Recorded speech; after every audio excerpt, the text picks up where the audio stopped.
नमस्कार। एक बार फिर से स्वागत है आप सबका नेटमॉक पर। माई सेल्फ रोहित और हम जनरल साइंस पढ़ रहे हैं। हम विटामिन्स पढ़ चुके हैं, आज उसके विटामिन्स के एमसीक्यू स्टार्ट करेंगे। ये जनरल साइंस आपके यूपीएससी है, other state services exam, SBI, NABARD, LIC, UGC net, CGL सबके लिए यूजफुल रहेगी। नेटमॉक की ऐप आप गूगल प्ले स्टोर से डाउनलोड कर सकते हैं, वहाँ फ्री मॉक टेस्ट अवेलेबल हैं, उन्हें आप सॉल्व कर सकते हैं। स्टार्ट करते हैं एमसीक्यू जो कि विटामिन्स पर है। सबसे इंपॉर्टेंट फर्स्ट क्वेश्चन है विटामिन्स आर, आप सोल्व कीजिए। इनऑर्गेनिक सब्सटेंस है and can't be synthesised by animals. Second option inorganic substances and can be synthesised by animal. C option organic substances which can not mostly synthesized by animals. D option organic substances which can mostly synthesized by animals. ठीक है, तो ये अकार्बनिक पदार्थ है या कार्बनिक पदार्थ है? फर्स्ट ऑफ ऑल आपको ये पता होना चाहिए कि विटामिन क्या है। सबसे इंपॉर्टेंट चीज विटामिन क्या है? ऑर्गेनिक कंपाउंड है। ठीक है, क्या है? ऑर्गेनिक कंपाउंड है। Clear? Organic compound inorganic compound क्या होते हैं इनको डिटेल में भी पढ़ना है, फिर भी बता देता हूँ। जिसमें कार्बन और हाइड्रोजन प्रेजेंट है, प्लस ये किसी न किसी बॉडी से या बायोलॉजिकल जो ऑर्गेनिज्म है, कोई भी जैविक जीव है, उससे रिलेशन है जिसका, तो वो क्या है? Organic compound. और इनऑर्गेनिक कंपाउंड क्या होते हैं? जो नेचर से ऑब्टेन किए जाते हैं डायरेक्टली। ठीक है ना? तो फर्स्ट है ऑर्गेनिक कंपाउंड, जैसे कार्बोहाइड्रेट है, प्रोटीन है, ये सब क्या है? कार्बनिक पदार्थ हैं, ऑर्गेनिक कंपाउंड है। तो विटामिन की भी क्या है? ऑर्गेनिक कंपाउंड है, कार्बन और हाइड्रोजन प्रेजेंट है। तो ठीक है, A option A and D ये दोनों क्या हो गए? गलत हो गए। फिर आता है सी ऑप्शन। सी ऑप्शन क्या है? Organic substance which can not mostly synthesize by animal. तो राइट आंसर क्या होगा इसका? राइट आंसर होगा सी। ठीक है ना? सी क्यों होगा? क्योंकि एक तो ये ऑर्गेनिक सब्सटेंसेज है, ठीक है, प्लस ये क्या होता है? Can not mostly synthesized by animals. सारे नहीं बना सकते, केवल कुछ विटामिन है जो एनिमल्स में बनते हैं, जिसमें सबसे इंपॉर्टेंट आता है विटामिन बी 3, जिसका नाम क्या था? नियासिन। तो नियासिन किस में बनता है? ह्यूमन बॉडी के अंदर बनता है। ठीक है, और विटामिन के जो कि कहाँ प्रेजेंट होता है? जो इंटेस्टाइन में क्या प्रेजेंट होते हैं? इंटेस्टाइनल बैक्टीरिया, वो क्या बना देते हैं? विटामिन के बना देते हैं। ठीक है, तो फर्स्ट क्वेश्चन हो गया vitamin are organic substances which can not mostly synthesize by animals. Direct इनका क्या करना पड़ता है? बाहर से इनको अपने को गेन करना पड़ता है, बाहर से इनको लेना पड़ता है। ठीक है, नेक्स्ट क्वेश्चन पे आते हैं। A person with bleeding gum should daily take. क्या होगा इसका आंसर? उसको मिल्क लेना चाहिए, लेमन लेना चाहिए, कैरेट लेना चाहिए, बटर लेना चाहिए, जिसके गम क्या कर रहे हैं? ब्लीडिंग गम्स कर रहे हैं। लास्ट लेक्चर की आपको स्लाइड ध्यान में होगी जिसमें एक इमेज थी, जिसमें से उसके डेंटल वाले पार्ट से क्या हो रहा था? ब्लीडिंग हो रही थी। ठीक है ना? तो ब्लीडिंग क्यों हो रही थी? उसमें किसकी कमी थी? विटामिन सी की कमी थी। विटामिन सी की कमी से क्या होने लग जाती है? ब्लीडिंग गम होने लग जाता है। ब्लीडिंग गम होने लग जाता है। विटामिन सी क्या था? Ascorbic acid. ठीक है, तो अब इसके लिए, इसको विटामिन सी के लिए क्या लेना पड़ेगा? Option B, lemon. लेमन में क्या होता है? विटामिन सी होता है। ठीक है, तो ब्लीडिंग गम, तो उसको क्या लेना पड़ेगा ब्लीडिंग गम वाले को? Vitamin C. Next question, pernicious anaemia is caused by deficiency of vitamin. किस किस विटामिन की कमी से पर्नीसियस एनीमिया हो जाता है? बताया था। पर्नीसियस एनीमिया खुद भी क्या है? मिगेलो ब्लास्टिक एनीमिया है, मिगेलो ब्लास्टिक एनीमिया है, मिगेलो ब्लास्टिक एनीमिया या मैक्रोसाइटिक एनीमिया है। पर स्पेसिफिक अगर पर्नीसियस एनीमिया की बात करेंगे, तो जहां पे क्या कम हो जाता है? आई एफ, इंट्रिंसिक फैक्टर क्या हो जाता है? कम हो जाता है। आई एफ क्या होता है? इंट्रिंसिक फैक्टर, जो पेराइटल सेल सिक्रीट करती है स्टमक की, जिसके कारण जो विटामिन बी 12 इसमें क्या हो जाता है? Intrinsic factor plus vitamin B 12 का कॉम्प्लेक्स बनता है, वो क्या हो जाता है? एब्जॉर्ब हो जाता है। तो केवल और केवल पर्नीशियस एनीमिया की बात करें तो पर्नीशियस एनीमिया से किसका लिंक होगा? विटामिन बी 12 का लिंक होगा। विटामिन बी 12 का लिंक होगा पर्नीशियस एनीमिया, साइनोकोबालामिन। ठीक है ना? तो pernicious anaemia caused by vitamin B 12। Next question पे आ जाते हैं। नेक्स्ट क्वेश्चन है, bow shaped legs in children are due to deficiency of vitamin. किसी बच्चे में ऐसी टांगे हो गई, बो शेप टांगे हो गई, लेग्स ऐसी हो गई बो शेप, तो इसका कारण क्या है? इसका को जो कोज है वो है विटामिन डी। याद है? इसमें क्या हो जाता है बच्चों में?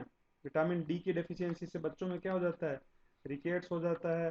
और बड़ों में क्या हो जाता है? Osteo Malaysia.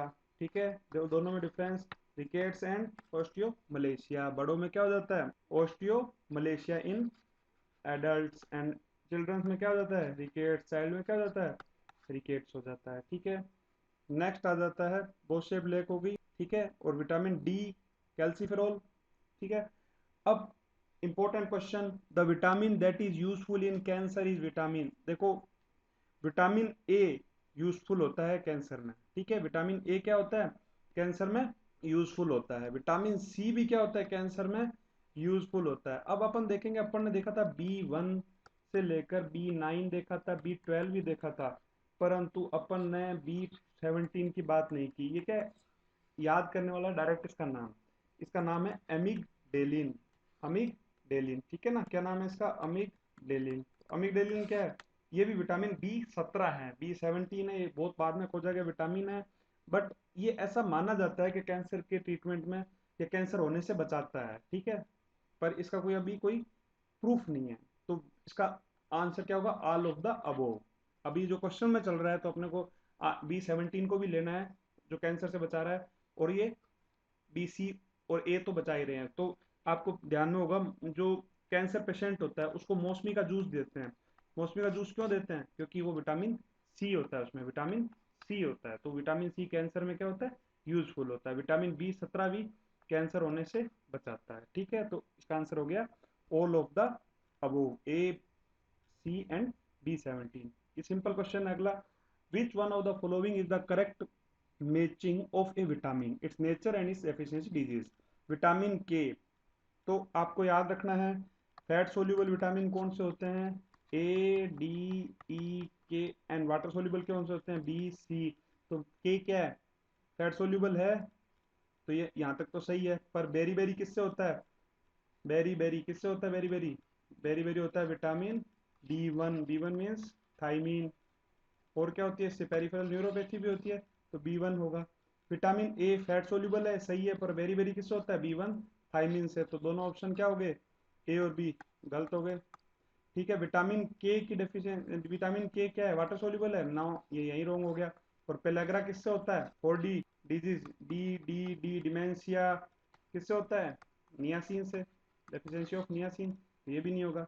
तो राइट आंसर क्या होगा, विटामिन ए। इससे क्या होता है, नाइट ब्लाइंडनेस हो जाता है, और क्या होता है, जीरो थैल्मिया। ठीक है, तो राइट आंसर क्या होगा, विटामिन ए, जो क्या है, फैट सोल्यूबल है एंड नाइट ब्लाइंडनेस करता है। Vitamin which include maturation of RBC, simple सा है, विटामिन B12। विटामिन B12 जो किससे रिलेटेड है, मैचुरेशन ऑफ आरबीसी। जो मैचुरेशन ऑफ आरबीसी है, उससे दो विटामिन रिलेटेड है, एक तो रिलेटेड है फोलिक एसिड, एंड दूसरा कौन सा है, B12 साइनोकोबालामीन या कोबालामीन। तो B12 में जो कि बताया था, कोबाल्ट होता है इसमें, और ये किससे रिलेटेड होता है, आरबीसी के मैचुरेशन से रिलेटेड होता है। और फोलिक एसिड भी किससे रिलेटेड होता है, आरबीसी के मैचुरेशन से रिलेट रखता है। Next question, which one correctly match, vitamin E क्या है, टोकोफेरोल। विटामिन डी क्या है, riboflavin, wrong. Vitamin B calciferol, no. तो फर्स्ट आंसर क्या होगा, विटामिन ई क्या है, सिंपल क्वेश्चन था, टोकोफेरोल। राइबोफ्लेविन कौन सा होता है, B2। ठीक है, कैल्सीफेरोल क्या होता है, विटामिन, ये क्या हो गया, B2। कैल्सीफेरोल क्या होता है, डी, एंड थायामीन क्या होता है, B1। ठीक है, clear. Next question, protein are mainly required in the body for, protein किसके लिए रिक्वायरमेंट होती है, प्रोटीन की एक तो होती है ग्रोथ के लिए और रिपेयर के लिए भी। इंपॉर्टेंट क्वेश्चन है, ग्रोथ कैसे करता है, ये तो सबको पता है, प्रोटीन ग्रोथ करवाने में हेल्पफुल रहता है। रिपेयर क्या करता है, जैसे मान लो कहीं कोई इंजरी हो गई, तो इंजरी होगी तो वहां पे कौन सा प्रोटीन आएगा, कोलेजन। कोलेजन प्रोटीन आएगा, और कोलेजन को लाने के लिए कौन इंपॉर्टेंट है, विटामिन सी इंपॉर्टेंट है, इसलिए सी का रोल किस में आ जाता है, वाउंड हीलिंग में। ठीक है ना, तो कहीं भी मान लो कहीं कोई इंजरी होगी, जैसे मान लो ये कोई घाव हो गया, तो यहाँ पे क्या होगी, ब्लीडिंग होगी। ब्लीडिंग के लिए यहाँ पे क्या जरूरी है, प्रोटीन, कोलेजन जरूरी है, और कोलेजन को लेके कौन आता है, विटामिन सी। तो प्रोटीन किसके लिए जरूरी है अपने को, both of the above, growth के लिए भी जरूरी है और बॉडी में रिपेयर के लिए भी जरूरी होता है प्रोटीन। ठीक है, next question, vitamin C is helpful in the, हो गया ये भी, किसके लिए जरूरी है vitamin C, visual pigment, no. Vitamin A, growth of the bone, vitamin D, treatment of pernicious anaemia. देखो सबके ऑप्शन आंसर लिख लेते हैं, विटामिन विजुअल पिगमेंट का कौन सा है, A, growth of the bone, D, pernicious anaemia, B12, और वाउंड हीलिंग में कौन सा होता है, विटामिन सी, क्योंकि ये किसके लिए इंपॉर्टेंट होता है, कोलेजन के लिए। कोलेजन एक प्रोटीन है जो कि फाइब्रिन और को डिपॉजिट करा के क्या बना देती है, वाउंड के ऊपर ऐसा एग्रीगेशन करवा देगी प्लेटलेट का, जिससे क्या हो जाएगी, घाव हीलिंग हो जाएगा, घाव भर जाएगा। वाउंड हीलिंग के लिए जरूरी है विटामिन सी, ठीक है ना। तो ये सारे अपने एमसीक्यू थे विटामिन के ऊपर। Thank you.